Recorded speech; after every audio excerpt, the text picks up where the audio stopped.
Cleaning Nation, it is time to have some fun, soak up some wisdom, and to find everything that you are going to need to grow the cleaning company that you've always wanted. If you love the show, if your life is better as a member of Cleaning Nation, continue to show the love, share with your friends, subscribe on YouTube, iTunes, all that good stuff. We'd love to have you as a proud member of Cleaning Nation. Today, we are chatting with Laura Kuyava from Perfection Cleaning Services or Perfection Commercial Services. They've been serving Michigan, Indiana, and Ohio with commercial cleaning services for over 25 years. If you want to reach out to Laura and her team, you can go hold them at www.perfectioncommercialservicesinc.com. Laura, welcome to the show. Thank you. All right, I'm not going to be able to sleep tonight unless I get this out of my way. With 1 to 10, 10 being perfect and 1 being an absolute massacre, how did I do on your last name? 1. Oh, good gracious. I shouldn't have said massacre, and I've hurt my own feelings. That really blew up in my face. Would you like to introduce yourself with a proper pronunciation of your name, my friend? Absolutely. Laura Kuyava. All right. So are you married, or were you born with this name, or how on God's green earth did you get all those vowels?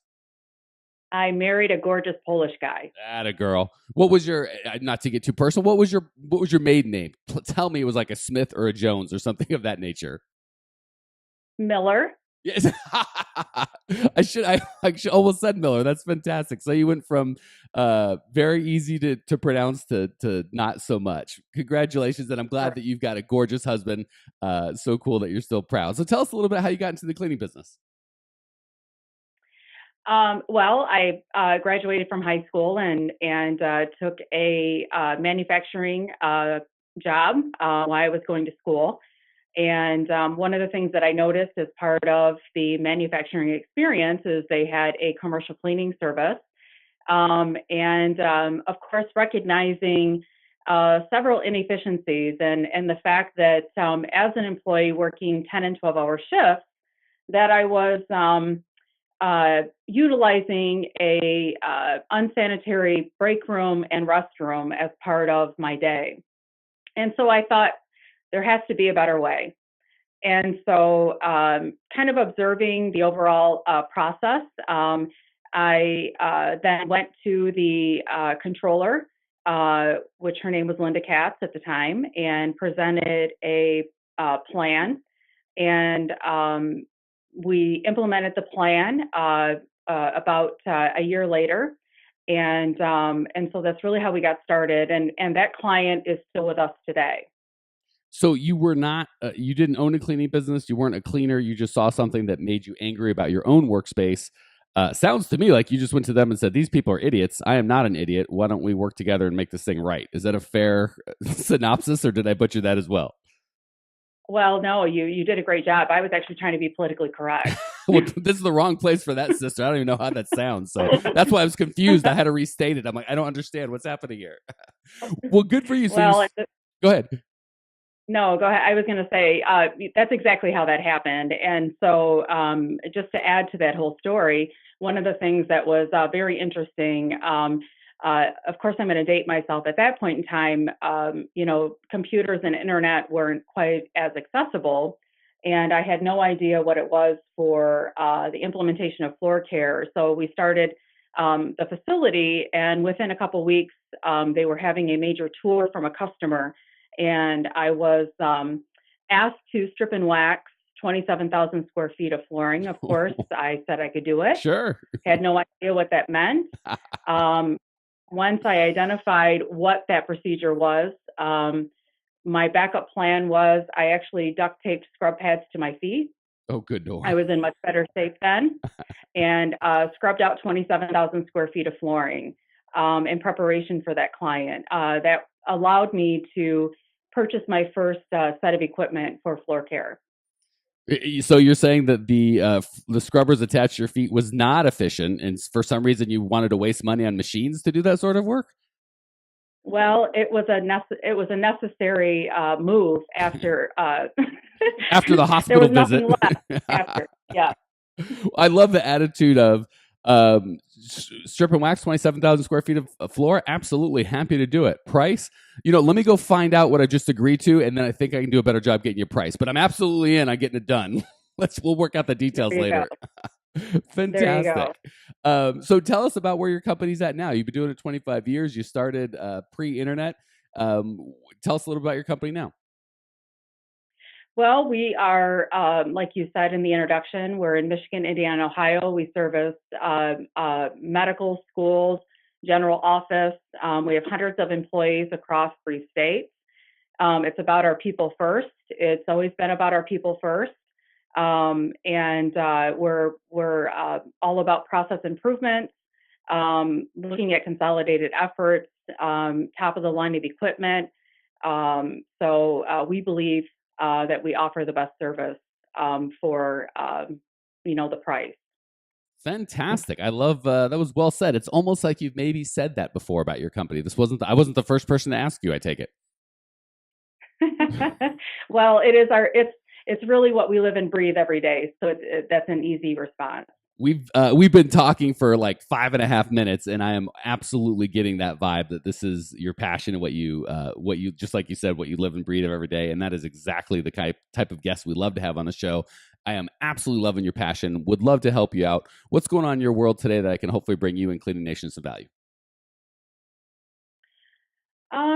Well, we're in another benchmark of growth. Identifying those challenges, financially, structurally, making sure that the customer experience remains the same in that growth.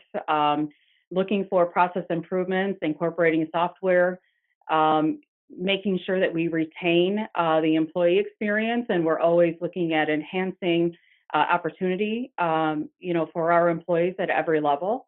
So, anything that you can offer in regard to that would be very helpful.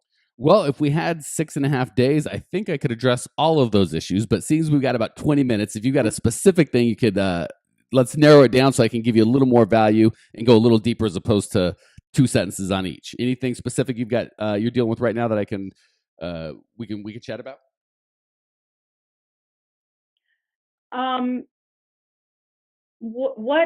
What is the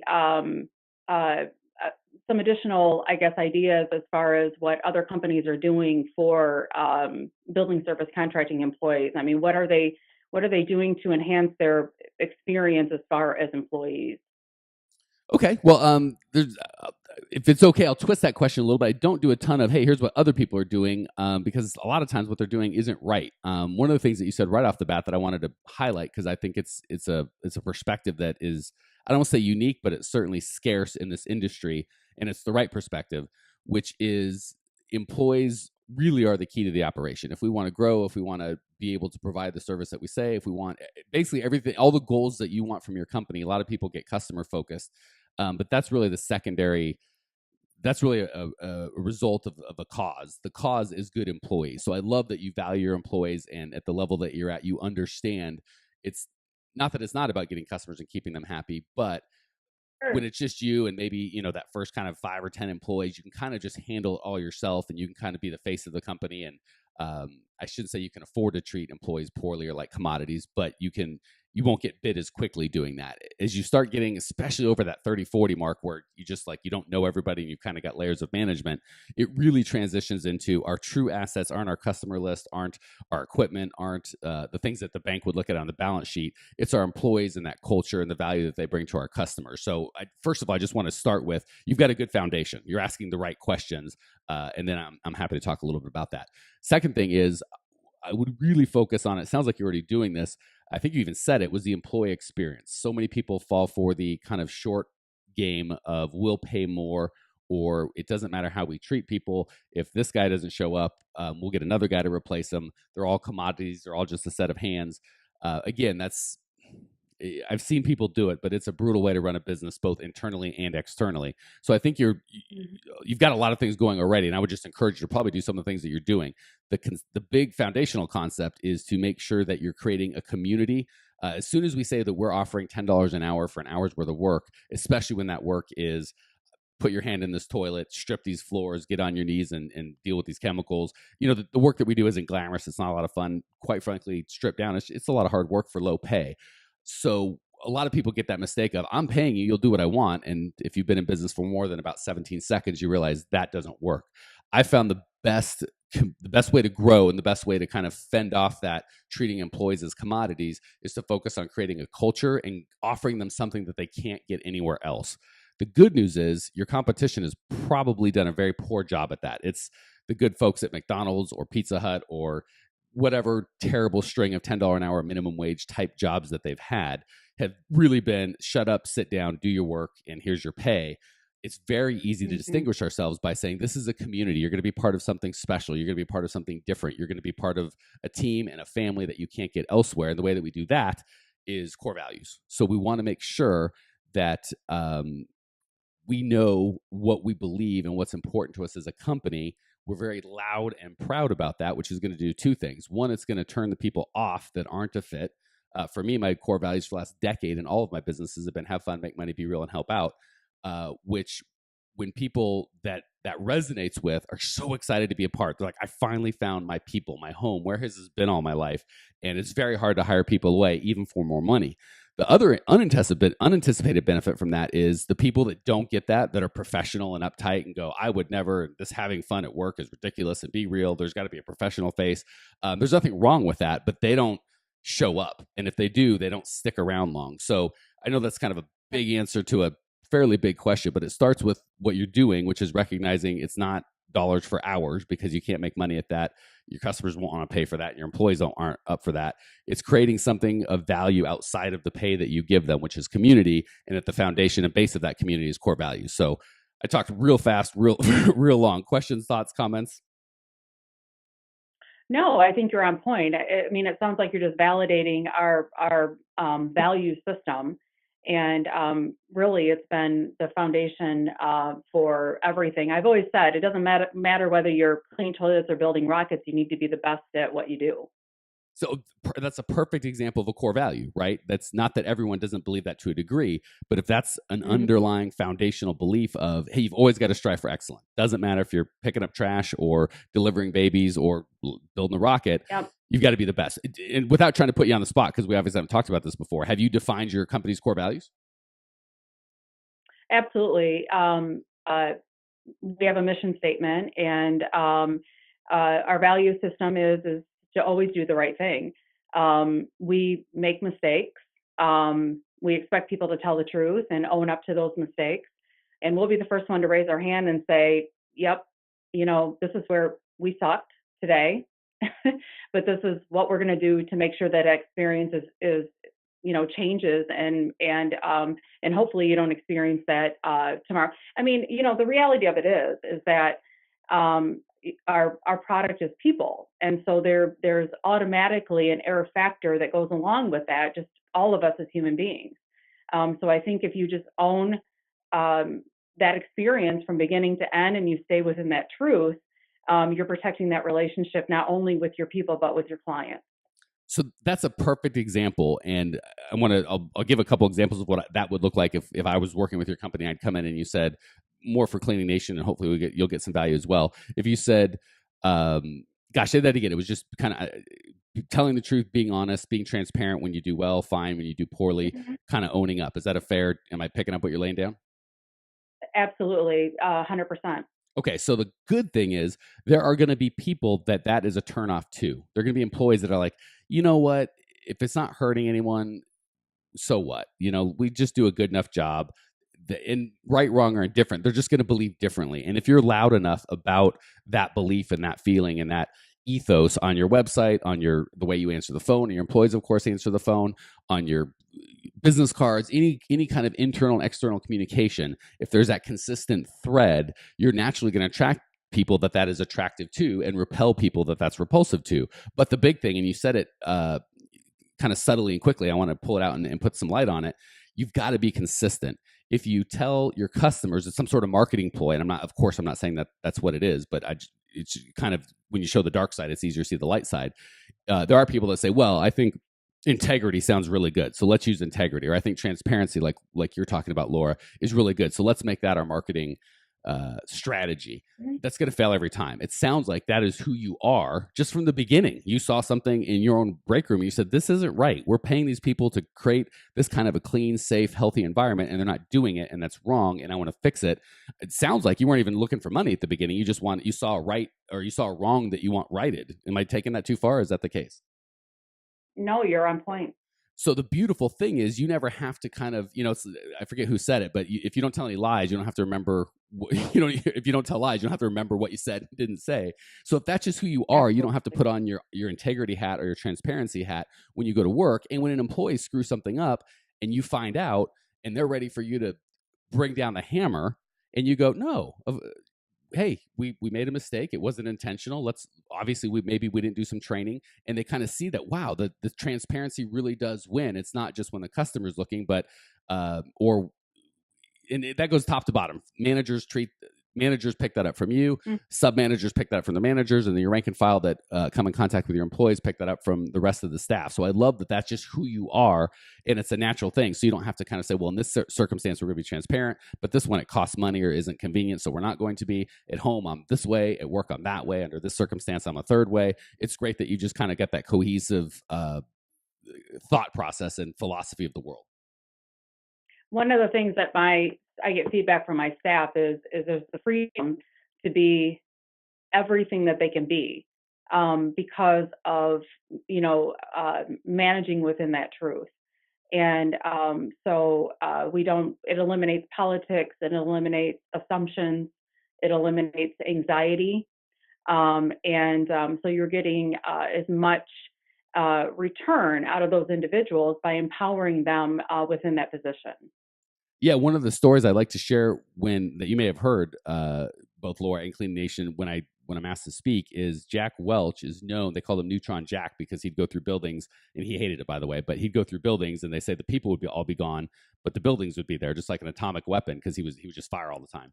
And one time, an employee made a 6-figure mistake within one of his divisions. It was a pretty substantial thing. And he was speaking about it with a reporter, and the reporter said, well, that guy's gone, right? How long is it going to take you to fire that guy? And Jack said, no, you've got it all backwards. I would never fire that guy. I just spent $200,000 on his education. Why in God's green earth would I let him go? So I love that you've kind of got that philosophy, Laura, of we're really investing in our people, and our people are going to reinvest in our customers, who are going to invest in us, as opposed to you screwed up, next. I'm not even going to learn your name till you've been here 3 months, kind of an attitude. Absolutely. Cool. Questions, comments, thoughts before we move to the lightning round, my new friend? I don't think so. All right. I know we've gone fast. We've covered a lot. I'm dying to get some of your feedback on, I know you've got after 25 years in this business, I'm sure there's a lot of value you can bring to Cleaning Nation. So I'm going to ask you 3 quick questions. I have no doubt you're going to give 3 amazing answers. Question number 1, what's the best piece of advice you've ever received, personal or professional? Always do the right thing, and value yourself and your service. Gosh, that's 2 pieces of advice, and they're both fantastic, and I think they dovetail nicely. Second question, what's the biggest mistake you've made in the cleaning business that maybe we can learn from and save ourselves some of the same headaches? Pricing, going in and again, I'm going to go back to not valuing the service at the level or the pricing structure behind it. Sometimes being afraid to really put the right number to the level of service, just because you're afraid, you're not truly valuing your level of expertise. That was a significant problem for me early within my career. I'm so glad you said that, because I've asked that question hundreds of times, and I've probably gotten that answer more than a few. And the interesting thing is, it comes from folks that have just been in the business a year or two. They're figuring that out. People that have been in, like Laura, decades. And I couldn't agree more. It's kind of this underlying philosophy that's in the cleaning business of margin is this bad, evil thing. And we're all trying to sneak or trick somebody or get away with something by getting good margin. And the reality is quite the opposite. Every good thing that you would like to bring into this world for yourself, your employees, your customers, the community at large, all is fueled by margin. If you have no margin, you're handicapped, you're crippled to be able to provide the service that you've given your word to provide. So thank you so much for reinforcing that, Laura. Final question. What's one idea, something simple, easily implementable that Cleaning Nation can put into practice immediately that will improve their lives and or their business?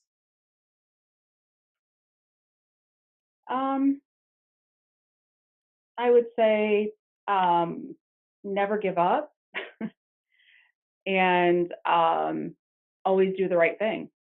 God, I'm loving talking with you because it's very clear that you've got a theme with how you work in terms of don't give up, do the right thing, be transparent, do good, be honest when it hurts, do good and be honest when it feels good. I love that. We've literally only been speaking for a little bit, and it's so clear that you own your core values, you're living them, and I can see why you've built the community that you've got. Laura, thank you so much for joining us. Thank you for sharing your passion, your desire to grow.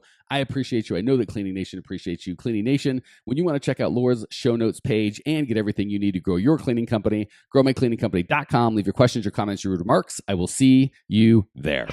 Congratulations! You are now 16% smarter. Still can't get enough cleaning goodness? Go to www.growmycleaningcompany.com for more of the good stuff. Ever want to be rich and famous?